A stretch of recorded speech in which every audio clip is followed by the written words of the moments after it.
Well done, well done. On 93.7 The Ticket and theticketfm.com. Let's go 3-0, and let's come sit down and drink some Gatorade. Live from the Coppel Chevrolet GMC studio, here is your host, Nick Sainert.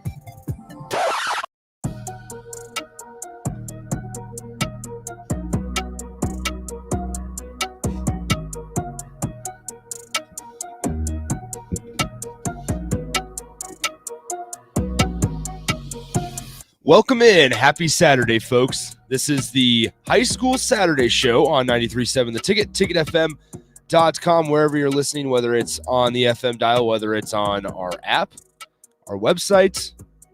Appreciate it. Happy Saturday. It's an exciting one. As always, 402-464-5685, Honda of Lincoln Hotline, Starter Heyman text line. Both of those are open for you. You may be eligible for free 500 megabit let's go ahead and internet pause from that Allen. here real quick. All right. Sorry about that, folks. As always, like I was saying, 402-464-5685. Starter Heyman text line, Honda of Lincoln Hotline. Both of those are open for you all hour long, as well as on the Starter Heyman Jewelers video stream, Facebook, Twitch, and YouTube. Go ahead and throw your comment up on our stream, Facebook, Twitch, YouTube. I will get to it. I will get to all of your texts today, whether it's about shout-outs, whether it's about wins in the Class A through whatever class you're talking about, small and big schools. We will touch on as many as we can here over the course of an hour. We're gonna start with the Lincoln schools, Lincoln East, Lincoln Southeast. Both of them played last night in the Class A playoffs, so we'll touch on them briefly. We'll be joined by Joe Davis of Ambition Electric. He'll break down Norris versus Scott yesterday, and so we'll talk about that. And then we will also be joined by Luke Mullen of the Lincoln Journal-Star, who was out at Lincoln East and Gretna with myself last night. Happer was also out there calling the game.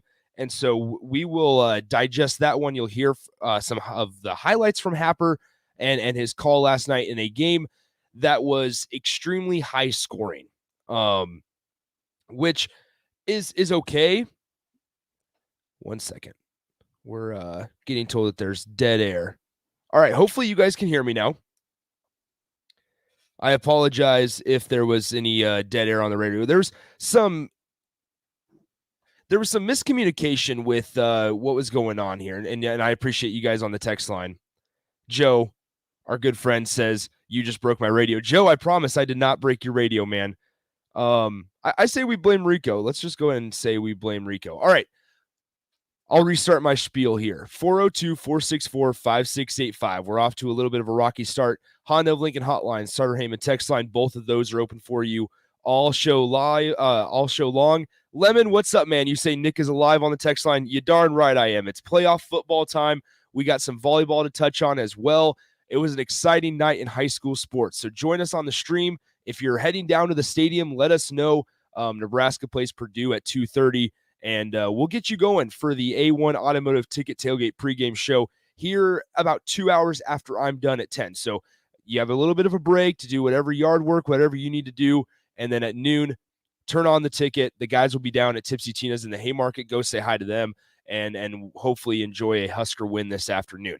However, this is the High School Saturday Show brought to you by Ambition Electric. 1 second here. All right. Let's go ahead and start here. Lincoln East versus Gretna. This was a 12-5 matchup going into it. It was one of those games where it was all about the quarterback battle, and it really showed out. Zane Flores, the junior quarterback, already has some Division I looks at the Power 5 level, I should say, and then Noah Walters, who's kind of been under-recruited. And I actually talked to Noah Walters' dad last night, and he said that it was just all of the COVID thing. They're just not hearing a whole lot. And it's really a bummer because this is a guy that threw 40-plus touchdowns this season, had less than 5 interceptions in his senior season.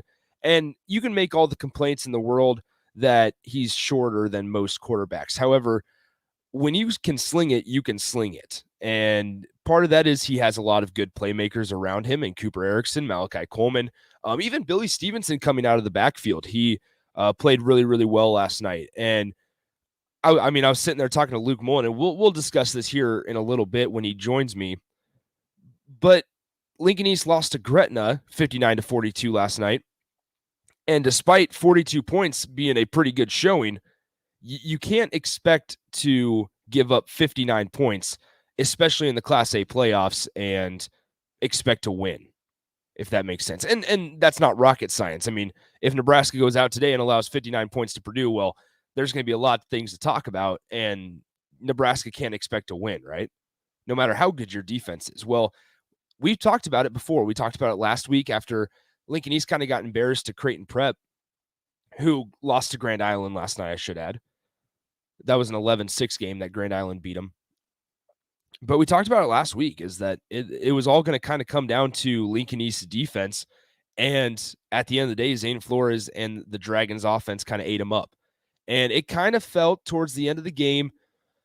And when I say the end of the game, the last really 10 minutes of gameplay in the fourth quarter, it felt like Lincoln East offense was just trying to fight to stay in it. Not saying that Gretna's offense is that much better, but it just felt like Lincoln East's defense was just asking their offense to do a whole lot. And they've been doing a whole lot all season long. And so it was really frustrating, I could tell, for some just East supporters, because they were working their butts off. And Noah Walters, like I said, did his due last night, had 5 touchdown passes, 1 rushing touchdown. And his high school career is done. So we'll see what is down the road for him. But I just think, the Lincoln East, they started out well. They had a couple 3-and-outs right off the bat. And I got up there a couple minutes late after Old School finished up and everything. And I was listening to Happer on the radio, and Lincoln East got a couple 3-and-outs. And I was thinking, okay, holy cow, this one could be interesting. And it was interesting. It was tied for the majority of the game. There was lead changes, just answering each other right, or fighting each other right back and punching the opponent in the mouth and stuff. And like I said, it just kind of felt like halfway through the fourth quarter, it really got to Lincoln East offense that they had to realize, they finally realized that they had to do everything. It kind of felt like, especially in a game where Gretna, led by Zane Flores, the junior quarterback, once again had put up 59 points. And for me, the nail in the coffin was really in the last couple minutes of the game. And you'll hear it, like I said, on Happer's highlights here in a second. But it was a pass completion out to the far sideline from where I was, and they fumbled it. Gretna returned it for a touchdown to extend the lead to a couple possessions with just a couple minutes left in the game. And that really felt like that was when it was out of hand. The part of it also was Lincoln East attempted a fake punt, and they tried to throw it up to Malachi Coleman on the near sideline, a couple of yards in front of me, and there was definitely some hand jabbing back and forth, definitely a little bit of that. However, it was from both sides. So, and in that situation, I know Lincoln East fans, they wanted a penalty for a pass interference play. And if you're a Spartans fan and you're listening to this, well, first of all, I apologize for the result last night. Second of all, it really was not a pass interference, unfortunately. Luke was videotaping every play so that in case a big play happens, he can post it on Twitter, basically. And we watched it back, and there's a little bit of extending of the arm from both guys, and especially at that part of a game when you're at midfield in the fourth quarter, I believe is when it was. You can't make that call, unfortunately, and so it just kind of is the way it happened. And Lincoln East season is done. The 12 seed is defeated by the 5 seed Gretna, 59-42. Let's go in here. How it sounded here on the ticket. If you were listening, you heard this live last night. Here's Connor Happer on the call of Lincoln East and Gretna last night, which resulted in a 59-42 win for the Dragons. Ball on the 26-yard line. It's over the middle. Stevenson with room to run, and he's got nobody in front of him. A quick slant for a score.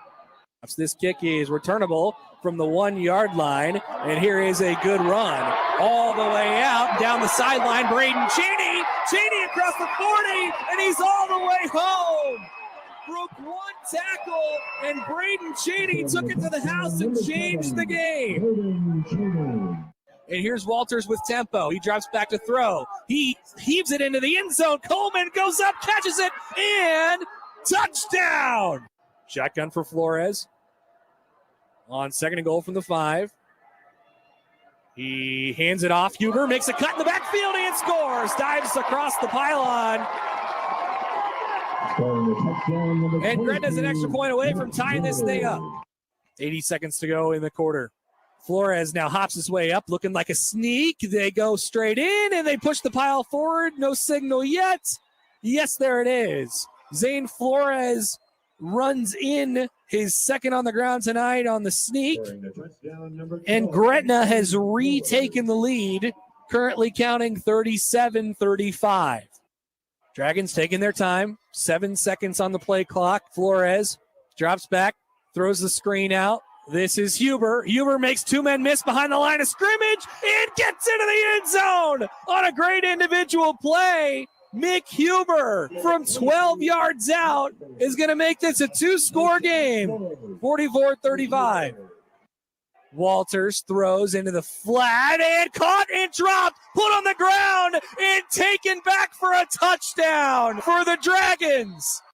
So that was the fumble call. That was Connor Happer on the call of Lincoln East and Gretna last night, where it resulted in a 59-42 win. Very high-scoring affair.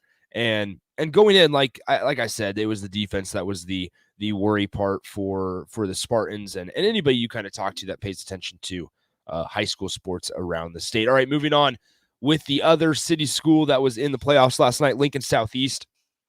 They had to travel to Omaha Burke and play the afternoon game at 4 o'clock is when this one kicked off. It was the number 7 seed Omaha Burke going up against the number 10 seed Lincoln Southeast. Lincoln Southeast, once again, can't get anything going on offense. And it's kind of mind-boggling, and I'm going to say it again, is you have a guy in Jake Applegate where you feel like you should be able to find a way to incorporate him in some way. Even if it's in a small role, you have to figure out a way to get your playmakers the ball. And through the last couple games, Lincoln Southeast wasn't able to. You have Max Butenbach, the Husker baseball commit, who's a pretty freak athlete, started off the season extremely well and just wasn't able to. I don't know if it was more of they don't get him carries. I don't know if it was he just kind of fell off. I don't know. And if you're a Knight fan or if you were at the game yesterday afternoon, please 402-464-5685, because it's kind of mind-boggling for me on how Lincoln Southeast can't score the football. They have a very good defense with Tatum Tuioti kind of leading it. Jake Applegate, who plays both ways. We talked to Ryan Gatula at the beginning of the year, their head coach. Felt good about their offensive line with Gunnar Gatula at, kind of being the anchor and the main guy in that offensive line. Yes, you bring in a new quarterback in Wilhelm Reddick, and you don't expect you expect a little bit of drop off from McGinnis Schneider, but this was a team that finished last season 8-1. They didn't graduate a ton of guys. I mean, they graduated a running back in Niles Bridger, but like I said, especially at the beginning of the year, there were a couple games that we broadcasted here on the ticket, and Max Butenbach really asserted his presence, and it's kind of just crazy how they can't score a point, and now they finished the season 5-5 after a 21-3 loss at Omaha Burke yesterday afternoon. Here's how it kind of went down. So Omaha Burke's first possession, Lincoln Southeast forces a turnover on downs, was able to turn it into 3 points once again on a 30-yard field goal. I read. However, Donovan Moody of Omaha Burke scores on a 15-yard touchdown pass to put Burke ahead 7-3 with 9 minutes left in the half. And then here's kind of the nail in the coffin, I should say.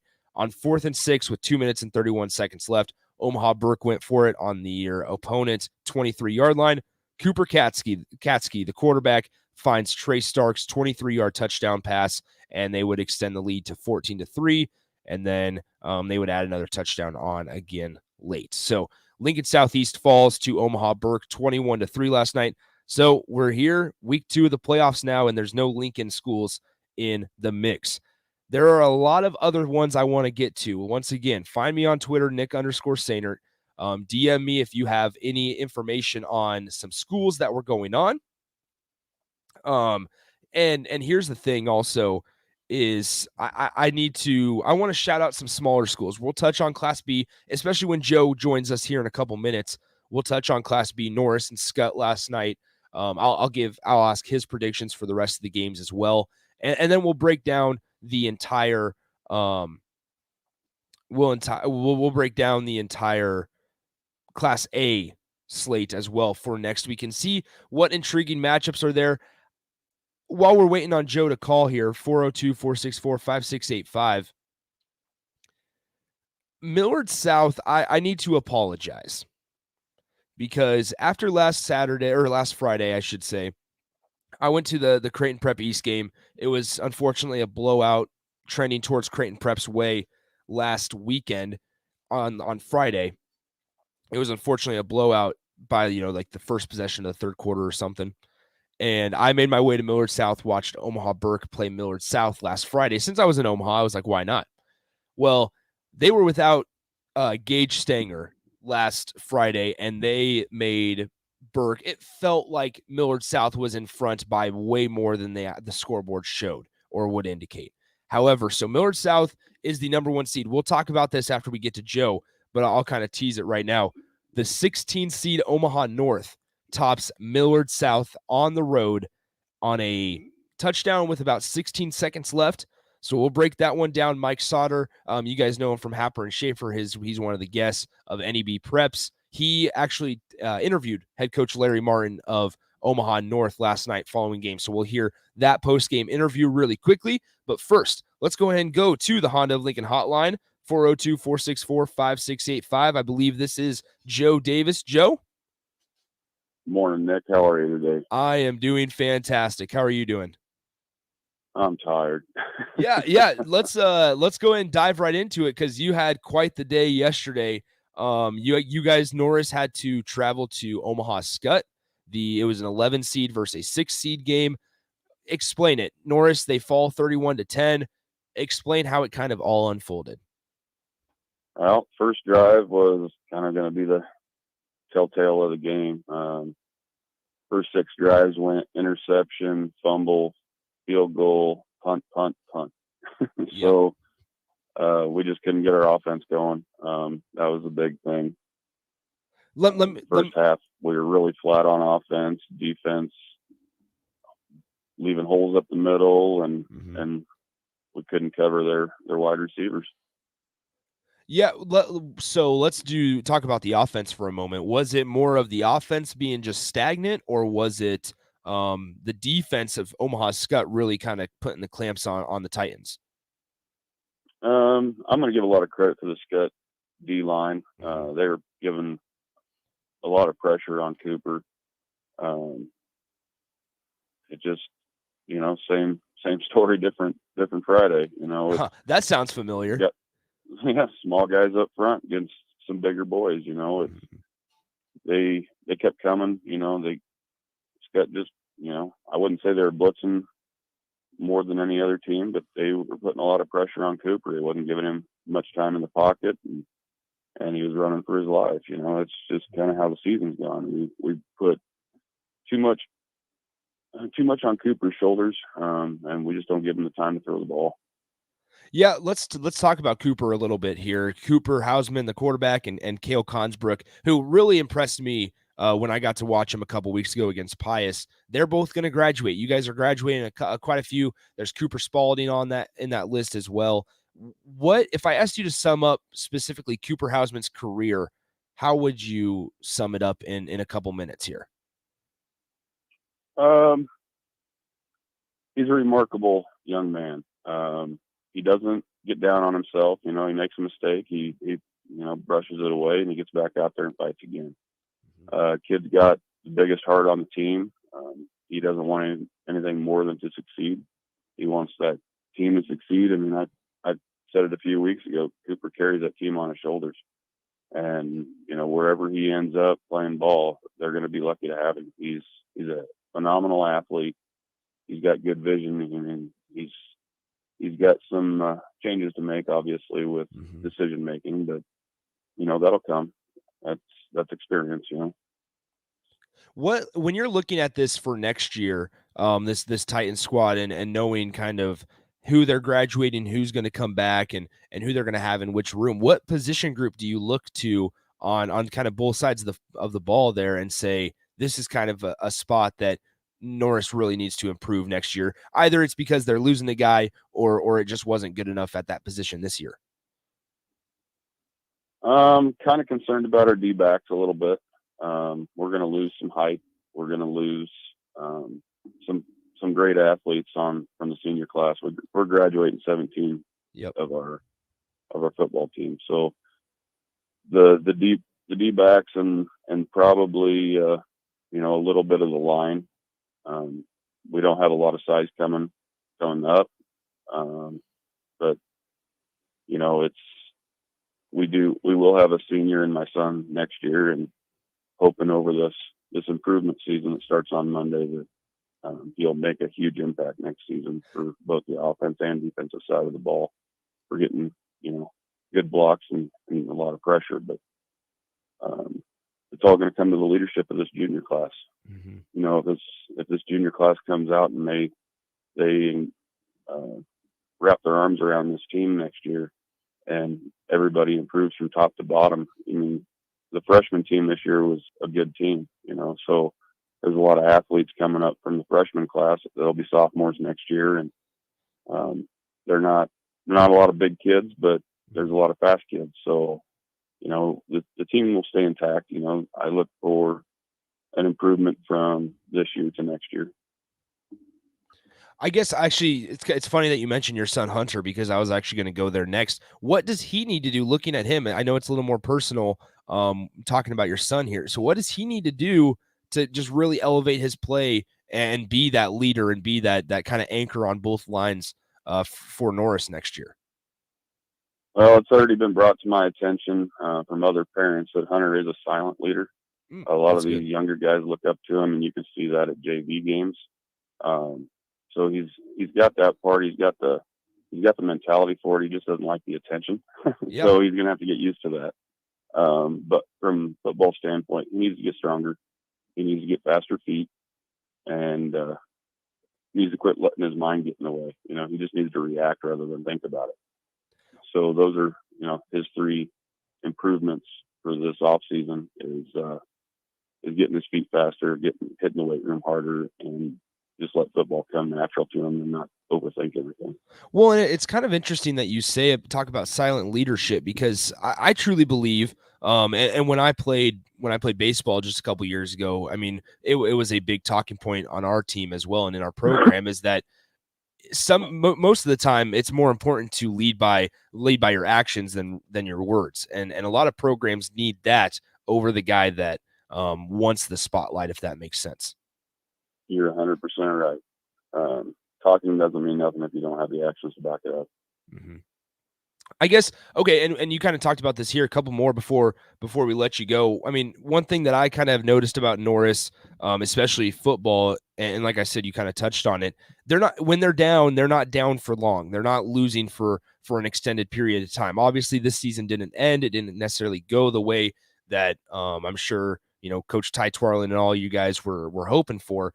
But what are a couple things that need to drastically improve to get them back in contention for state? My opinion, we need to get the best players on the field, Mm-hmm. Both sides of the ball. We can't just, I'm not going to beat around the bush. We can't just play seniors. Yep. We can't just play people based on their last name. We've got to get the best players on the field. Probably not playing both ways, because there's better D linemen than there are O linemen, and then the other guys are better O linemen than they are D linemen. You've got to change them up, if you can keep guys fresh. I know we're a small school, that we had 75 kids on the team, mm-hmm. from sophomores to seniors, but you've got to be able to sub these guys out. You got to keep them fresh, whether it be play them one way and not both, then that's what you do. But with that being said, these guys go out and they fight every day. It doesn't, last night was no exception. They were still fighting at halftime. You had the team leaders trying to fire guys up when they're doing their agility warm-ups. You got to keep going. I mean, last night it just looked like they fell flat when they came out, and they never really fired themselves up. But if you look through Class B, I mean, everybody Norris lost to made it through the first round, and a lot of them by pretty wide margins. I mean, you had Plattsmouth go out and annihilate whoever they played. Same thing with Bennington and Waverly and Beatrice. All these teams made it through the first round pretty easily last night. Yeah. So it just shows you how tough Class B, how tough the district is that Norris plays in. You know, it's not going to be easy, and you can't go into every game thinking you're going to win and just kind of play this, you know, play with the same energy level as the other team. You've always got to come in there fired up, ready to just annihilate teams. Yeah, one more before we let you go here. We're talking to Joe Davis, as we do every Saturday. All right, so now, like you kind of mentioned, Norris has played everybody that kind of advanced in the first round of the Class B playoffs. Scott and Plattsmouth now play each other next Friday night. Is Scott a team that can knock off Plattsmouth after what you saw last night, or does Plattsmouth definitely have the upper hand there? Well, same thing I say every week, Nick. Class B is a crapshoot. Yep. You know? Yeah, I look for right. Plattsmouth to get in there and pretty easily handle it. Scott has some gaps in their defense. They've got some gaps in their offense. Their quarterback is probably one of the toughest quarterbacks we faced last night. The kid can throw the ball on a dime, and he can see. You know, he's got great vision. He can see the holes if he's going to run for it. But if you can shut him down, you know, you're pretty much, you know, in the clear. You can run the table on pretty easy. Awesome. Joe, we appreciate the time as always. Sorry about the loss last night, 31-10 to Omaha Skutt Norris Falls. Joe, appreciate the time as always. Enjoy the rest of your weekend, and we'll talk to you soon. Thanks for all you do, Nick. Getting up on Saturdays, it gets tough sometimes. Yeah, I hear you. Yeah, get some rest after that late night last night. Take care, Nick. See ya. That is Joe Davis joining us every Saturday morning, talking about Norris, talking about Class B, how that's all looking. This is the way that the Class B is kind of shaped up now before we take our first break here on the High School Saturday Show. So number 1, Bennington faces number 8, Waverly next Friday. Number 5, Seward travels to Elkhorn.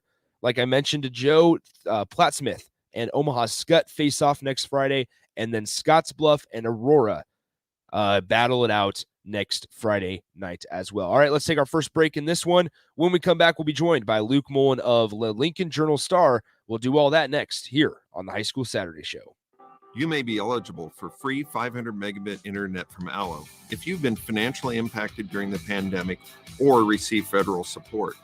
This is Brad Moline, president of Allo Communications, and I'm proud to say that Allo is supporting the FCC's Emergency Broadband Benefit Program. We're committed to providing everyone in our fiber communities access to high-quality internet. To find out more, please stop by our Allo store or go to allofiber.com/EBB. Gretna Trucking is hiring CDL Class A and B drivers. Gretna Trucking guarantees a 40-hour work week year-round, and their strong team culture makes it not a job, but a career. Gretna Trucking offers health, vision, and dental insurance, 401k with company match, an employee assistance program, and other bonus programs. Build a better career today with great team culture at Gretna Trucking. Learn more and apply today at GretnaTrucking.com.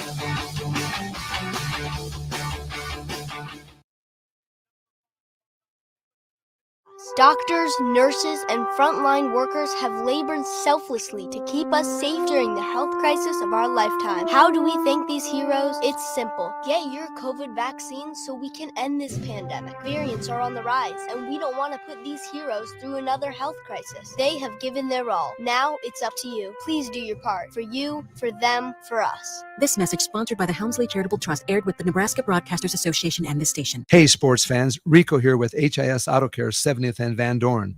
Carfax recently awarded us as a top-rated auto service center for 2020, and Lincoln Choice Awards voted us as the 2021 top independent auto repair center. Call us at 402-488-8934 for superior service bumper to bumper. Mention this ad and get 7% off. Doesn't get any better than that.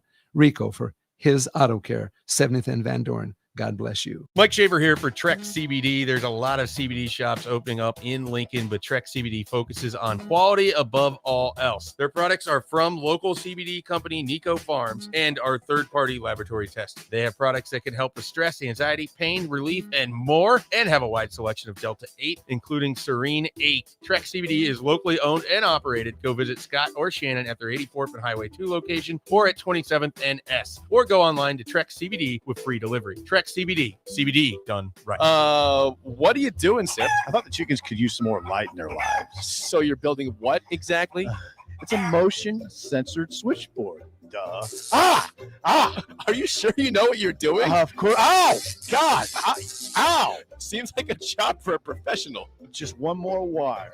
Yep, there you go, right there. Don't be like Sip.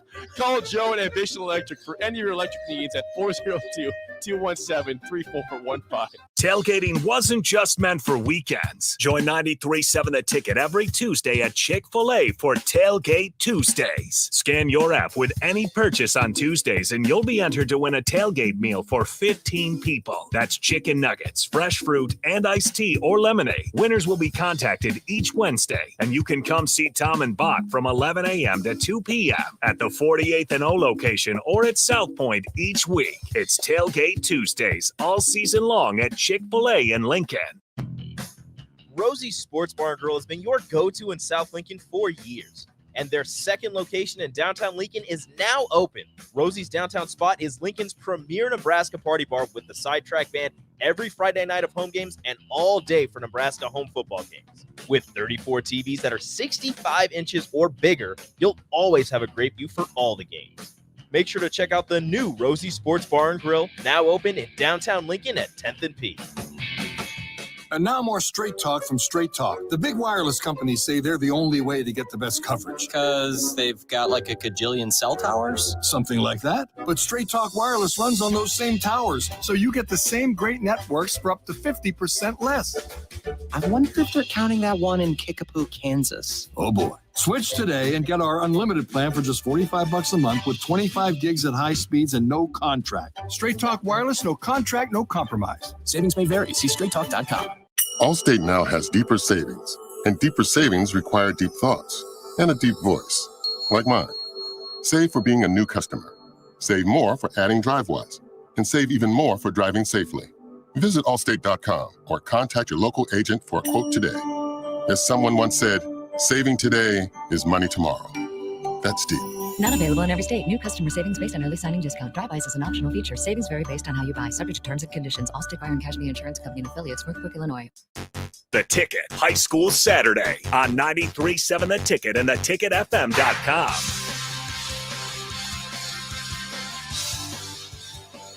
Back here on the High School Saturday Show, Nick Sainer bringing you all of the action from last night's, I should say this week, not even just last night's. As always, 402-464-5685, Honda of Lincoln Hotline, Starter Heyman text line. Both of those are open for you, as well as on our Starter Heyman Jewelers video stream, Facebook, Twitch, and YouTube. The show is brought to you by Ambition Electric, providing quality and reliable electrical work for nearly 20 years. Contact Joe Davis for any of your electrical needs at 402-217-3415. All right, we have a couple phone calls here. We have one in front of Luke Mullen. So before we get to Luke Mullen, let's head to the Honda of Lincoln Hotline, 402-464-5685. Hello, caller. Who's this?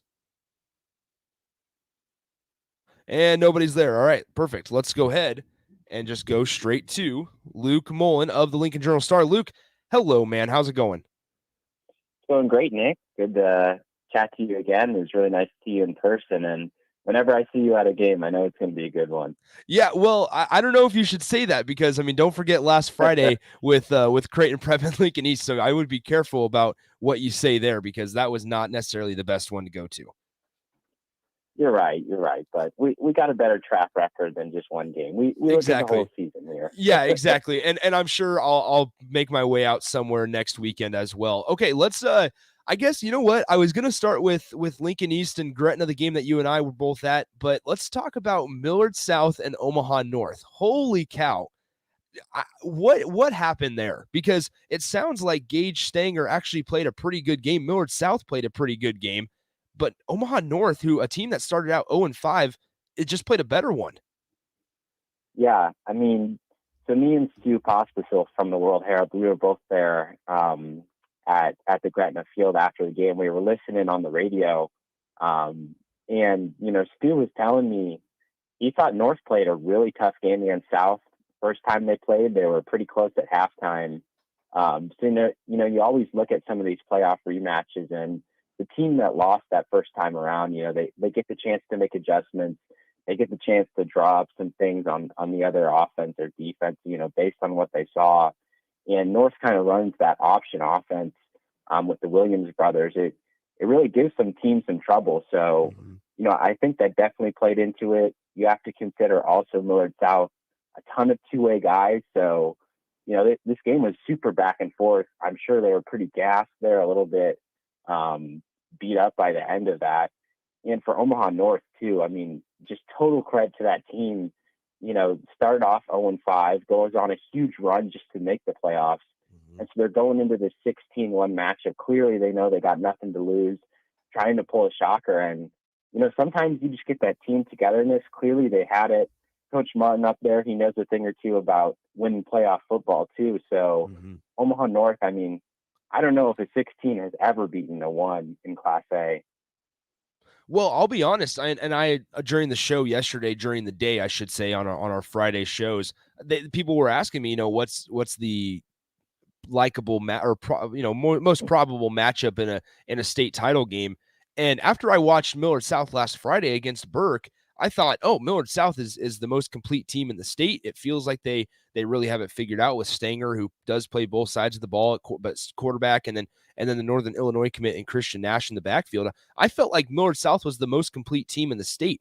Now, I mean, Omaha North, I have to publicly apologize to them because I didn't even give them a shot to win this game. Well, honestly, I don't think you're alone there. I thought Millard South was probably going to be Class A champion myself. Yeah. I told you on the show last week, they just had that feel to them. They just had that solid group of seniors, going the whole season undefeated. And, I have to wonder too, if maybe how much success they had during the regular season got them a little bit, or, if they just hadn't been tested in such a crucial moment, they didn't have the same adversity that North did with those losses over the start of the season. So yeah, it was a total shock for me. I think Omaha North, 4-5, they're a lot better team than their record would suggest, but I think anybody, 10, 11 feet or below in Class A, you would assume Millard South would roll them. So I don't think you were alone there in being stunned that North had put up such a complete performance themselves. Which I'm not complaining. I will make that clear. I'm not complaining. I love a good old underdog story. Yeah. Let's go ahead and move on then to the game that we were both at last night, Lincoln East and Gretna. I kind of talked about it in the first segment, but you'll be able to really touch on it more and provide more details. I guess how did that game kind of unfold in your eyes? What were your thoughts on the Spartans' performance? You and I kind of talked about it, how when you give up 50-plus points, you can't expect to win. That's asking your offense to do a lot, especially at the high school level. What was your takeaway and on how the game unfolded last night between the 12 seed Lincoln East and the 5 seed Gretna? Well, definitely to me, got to give credit to Lincoln East. They came out so much better than they did a week ago. Yeah. We watched them just fall flat against Prep, just get run over, not even look like a playoff team for much of the game. So, going on the road to top 5 team in Gretna, really solid group. And they were up at halftime. They had some big opportunities that they missed. Blocked field goal at the end of the first half, couple turnovers, and just kind of the inability to stop Gretna's offense when they needed to most. That was always going to be the challenge for East this season. We all know Walters can sling it. We all know that offense can put up points, but can their defense, show up, keep the scoring at a pretty respectable level? And they did a really good job the first quarter. They forced 2 punts, but then I think it wasn't until the third quarter, I believe, that they forced another punt. So just a case of that Gretna offense getting rolling. They got some great kids there, Flores, Huber, Cheney, some of those big playmakers. They got a lot of receiving depth as well. So I think for Lincoln East, you go out with your heads held high, knowing you might not have been able to beat them, but I think honestly they did play pretty close to their top level. And at the end of the day, Gretna was just a little bit better. I guess talking about Lincoln East, they're graduating a couple guys, and obviously Noah Walters is the big name that you kind of point to. Cooper Erickson, I believe, is going to be graduating, moving on to Wofford to play baseball. What's next for Lincoln East? What's kind of the outlook on them for next season? Yeah, I always think, when you lose a quarterback like that, you automatically assume they're going to take a huge step back, but you never know, could be sophomore or junior who's pretty good too, but they're not going to see the field when Walters is in there. Yeah. So I think the level of football talent is pretty high at Lincoln East as well. They got some great juniors as well that made a big impact on the field this year. So I would not be surprised to see them another sleeper team in the playoffs next year as well. How big of a season next year can we expect out of Malachi Coleman? Huge. I mean, the impact he makes, it's kind of crazy. He was limping near the end of the game. He was gritting it out just to stay on the field with his teammates. It's like every snap he plays, he's got attention on him, offense or defense. So, it's just going to be a case of how many snaps does he get each way? Where do they decide to divide his time? Ultimately, I have to think he's going to project more as a wide receiver for college. So, interesting. I wonder what the discussion is going to be there among the coaching staff. Obviously he's going to do a lot of recruiting events over the summer to get a sense of that himself, but I think he should be able to keep playing both ways. Just depends where he's going to split more of his time. All right. You mentioned we talked about Noah Walters kind of graduating and moving on, and the guys beneath him or behind him on the depth chart not playing because they don't really there's no reason to bench Noah Walters for obvious reasons. I guess one school that had to replace their quarterback last year was Lincoln Southeast, and they have struggled to score the football. They were 8-1 last year. Now they are eliminated from the playoffs this year after a 21-3 loss against Omaha Burke yesterday. What is going on with Lincoln Southeast? Is it the quarterback? Yeah, it's I think it's probably a pretty disappointing season for Southeast. Excluding Walters, I think you have to consider they probably have 4 or 5 of the best players in Lincoln just on that team. A ton of D1 guys, college recruits, and it was just a case, I think, ultimately of that offense not being able to utilize all their strengths, not being able to, get the ball out when they needed to. The passing game was pretty non-existent for Southeast over the last couple of weeks of the season. Honestly, I would have liked to see them maybe run a little bit more of a wildcat offense or something just to get those different weapons involved. But ultimately, I think they did play a very difficult schedule. So 5-5 record, maybe they could have come away with 7 wins, but for the level of talent they had, I know they'll be very, very disappointed to go home in the first round. Let's go back to an Omaha school, and now that Millard South is out, if you're Bellevue West after you beat Papillion and La Vista, you got to be feeling pretty good about your chances to at least make the finals or find yourself really fighting for that, the state title spot after. And now they don't have to play Creighton Prep because Grand Island beat Creighton Prep, which kind of shocked me as well. We'll touch on that in a second. But what is Bellevue West thinking right now? Yeah, I was going to make that point, Nick. Like, the 2 teams that gave Bellevue West the hardest challenge during the regular season both get upset during the first round. I mean, that is cause for celebration for them. And yeah, I mean, you look at the talent level on that Bell West team. I think the reason why Millard South was going to be able to give them a shot was because they had a similar amount of talent. They had that team level, prep, a team defense. And now you look at all those other teams in Class A, and don't get me wrong, the field is wide open. I think the upsets this week proved that anyone can make a run. But Bellevue West, the level of talent they have, D1 commits all over the field. That West Side game in the semifinals is looking pretty tasty if they both make it there. But yeah, I think you have to consider Bellevue West the favorite, even with the understanding that anybody can make a run right now.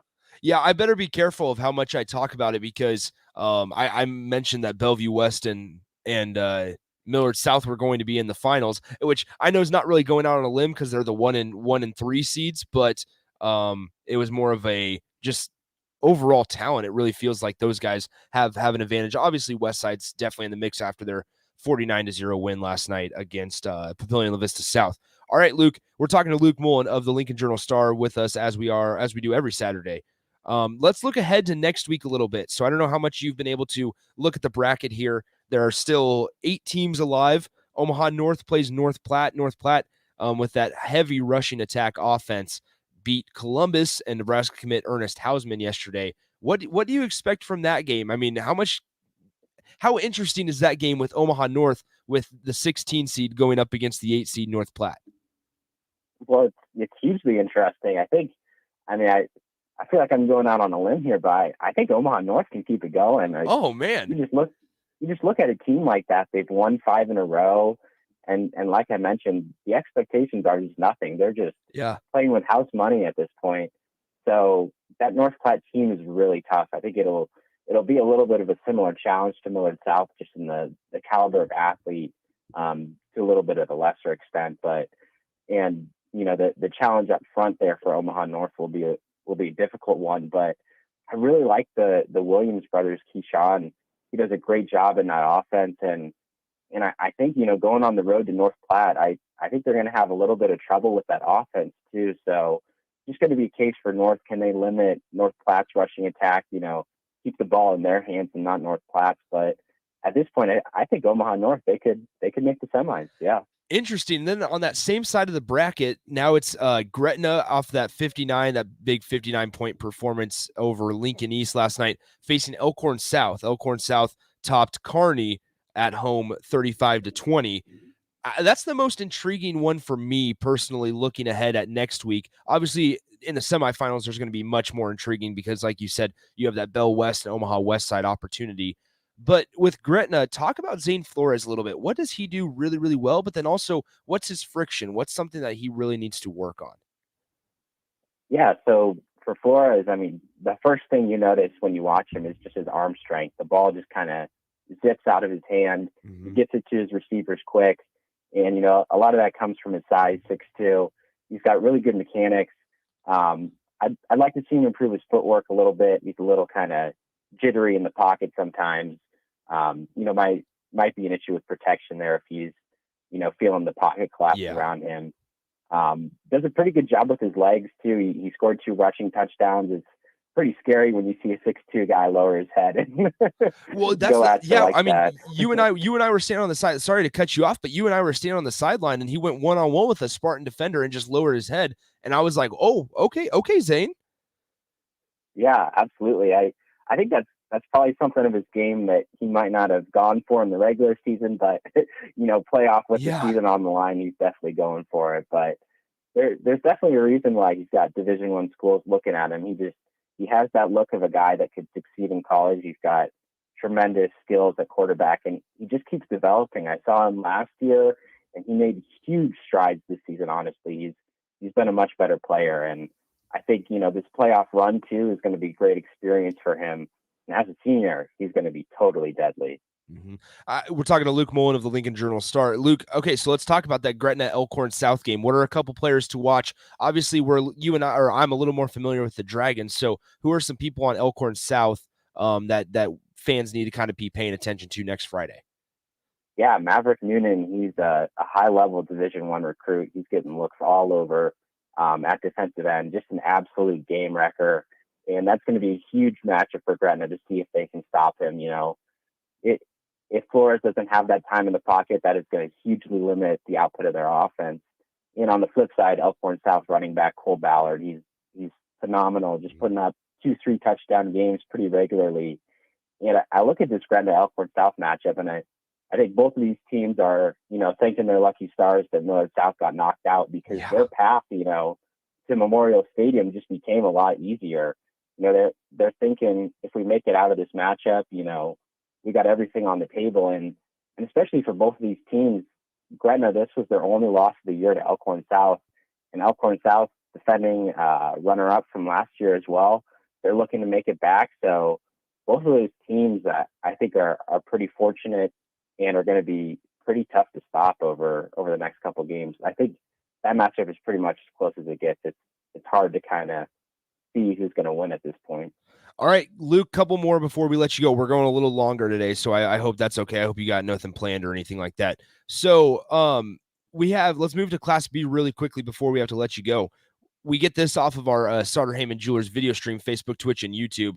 They say, could not be more excited for Waverly and Bennington. Waverly is pulling that upset.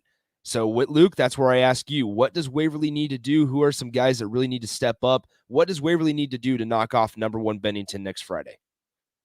Well, I'm going to agree with our viewer. Not that the upset is guaranteed, but just that matchup is just going to be incredible to watch. And specifically just because of the offensive and defensive lines. I think Bennington's is probably the best in the state. That's why Mostek has been able to run crazy. And you've got Waverly. That's always their strength too. And, you look at Waverly, you think, they usually win games like 27-21, and they've scored like 57 points each of the last 2 weeks, which is pretty crazy. So I think the scoring could be a little bit higher in that matchup than you'd think with the quality of defense, the quality of play that you usually get in Class B. So it's just going to be interesting for me if Waverly can keep up that scoring. It's a little bit tougher defense than Bennington. And then on the flip side too, Bennington's just been able to run the ball all year. Can they keep doing it against Waverly, or can Waverly shut them down? But I look at that matchup, and I do give Bennington an edge. They've been the best team all season. They've got the talent level to make a huge run. But Waverly, to me, is probably fourth or fifth best team in Class B. So they're very close. These two teams, pretty similar styles. And I haven't decided where I'm going to go yet this Friday, but that is definitely top of my list to keep an eye on. That is going to be one heck of a matchup. All right, let's change classes once again really quickly here. Who is your pick to win C1? Because I know you've seen Ashland Greenwood. I know Boone Central's in a kind of not a sleeper team necessarily, but they're a team at the 3 seed that could win it at 8-1. Who's your pick in Class C1? I said it on our Prep Extra podcast last week. Make sure to check it out, journalstar.com. Got to get the plug in. Absolutely. But I think whoever makes it out of that Ashland Greenwood Pierce matchup this week in the quarterfinals is going to run the table. I really like both those teams for a little bit separate reasons. Ashland Greenwood, just solid defense, scores when they need to on offense, always just grind the clock out, beat the other team to a pulp, and just overcome them late in the game. That style is just phenomenal. It's worked all season, and they just have the look of kind of a state champion team. And then obviously Pierce, the defending champs, I was a little bit surprised to see them lose twice in the regular season, but some of these one-off playoff games, the talent level just kind of shows, and that offense that they run is by far the best in C1. The style of passing that they have is something a lot of other teams aren't going to see. So I think whoever makes it out of that matchup is my favorite to take it all in C1. Awesome. Last one here before we let you go. Luke Mullen of Lincoln Journal-Star with us. Anything on the recruiting front in any sport? Any recruiting news that we need to know about? Not off the top of my head. You kind of got me there, but no, it's all good. I will give a quick shout out to all the volleyball district finals going on today. Make sure to stay tuned on Prep Extra on Twitter. We got writers going all over. In the Lincoln area, Lincoln Lutheran playing for a district title as well at 11 a.m. So should be a fun day of volleyball action as well. Awesome. Luke, I appreciate the time as always. Sorry we kept you a little longer than normal, but no, we appreciate the time. Great stuff. Appreciate it as always, man. Yep. Thanks for having me on, Nick. That is Luke Mullen of the Lincoln Journal-Star joining us every Saturday as he does every Saturday at 9:30. So good stuff there from him over all classes. Let's get to the text line here. We got a couple minutes left in the show. Let's go ahead and get to the text line here, 402-464-5685. We have a couple of them that I want to get to for sure. We have our man out in Bellevue West, Jeremy. He I believe he does the play-by-play for Bellevue West or the PA, something like that out there for the Thunderbirds, who are the 3 seed in Class A. Let's go ahead and talk. He sent us his weekly summary on how the game went. So let's read this here verbatim from Jeremy out in Bellevue West. The Bellevue West Thunderbirds showed their offensive prowess last night in their 3 seed versus 4 seed matchup, 14 seed matchup. The migration to Lincoln is fully on its way with a 63-26 victory. LJ Richardson led the way with another 150-plus yard game on the ground and accumulated 3 touchdowns. One through the air, passing for 1 to Oklahoma recruit Caden Helms out of the Wildcat formation. Ooh, I bet that was fun to see. Helms caught 2 touchdowns. The third and fourth quarter featured the future for the Thunderbirds with sophomore quarterback Daniel Kalin and junior running back Gio Contreras getting valuable time. You don't usually get that in the playoffs, so that's pretty big. The Papillion La Vista Monarchs 4-6 now have lost all 6 games to top 10 opponents. They have a lot of young talent. They'll be a force in the future. A majority of their points were the result of Thunderbird mistakes. The T-Birds now face number 11 Grand Island. The Islanders have been playoff kryptonite to the Thunderbirds, losing to them the last 2 times they've faced each other in the playoffs. Coach Huffman knows he has to keep his talented players focused now that the path to the championship got a little easier last night with the upsets. The T-Birds will go as far as their hubris and own mistakes will let them go. Appreciate it, Jeremy. As always, we get this off of the text line. Ryan, shout out to the Scottsbluff Bearcats taking care of business against the Fighting Jake Sorensens, Beatrice, 54-21 with over 400 yards rushing. Holy cow. Scottsbluff came to run the football. Red Riles asks, with football winding down, when can we expect a high school basketball and wrestling preview? Red Riles, here in the coming weeks, we're going to touch on football. Probably the week of the championship games is when we'll really get in to the swing of things with basketball here in a week and a half or so. I know Pierce Basil from Lincoln Northeast, he actually went to Arizona to play some prep ball in boys basketball. He committed to Houston Baptist, the Division I institution, over the course of last week. So congrats to Pierce from Lincoln Northeast. Well, he's not there anymore, but he was there a couple years ago. That is all for us today. Thank you guys so much for checking it out, hanging out with me today. Once again, be at Tipsy Tina's at noon in the Haymarket for the A1 Automotive Ticket Tailgate pregame show. That is all for us today. Enjoy the weekend. We'll talk to you guys soon.